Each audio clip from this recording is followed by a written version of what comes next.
তাহলে বন্ধুরা good afternoon, 1টা বাজে এখন মাত্র, মানে বাজে বাজে হবে।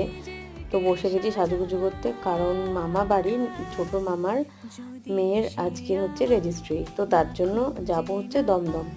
তো সেখানে যাওয়ার জন্য সকাল সকাল সাজতে হচ্ছে, কারণ আমরা 5টার মধ্যে বেরাবো, নিজেরা ঠিক করেছি। তো আমি আর আমার বদ্দি দুজনে এখানে সাজুগুজু করব।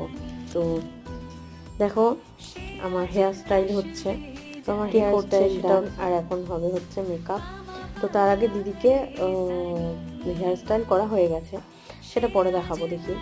তো এখানে আমার মেকআপ চলছে, তো মেয়েকে বলার পরে একটুখানি ভিডিও ছোটোখাটো করলো। তো এদিকে দেখতে পাচ্ছ, এদিকে আমার মেকআপ চলছে। কেমন লাগছে অবশ্যই তোমার লাস্টে বলো দেখে। তো এদিকে মানে একটা জায়গায় যাওয়ার জন্য যে কত কষ্ট করতে হয়, মানে কি বলবো, নিজে সেইভাবে সাজুগুজু করতে পারি না। আর ইচ্ছে ছিল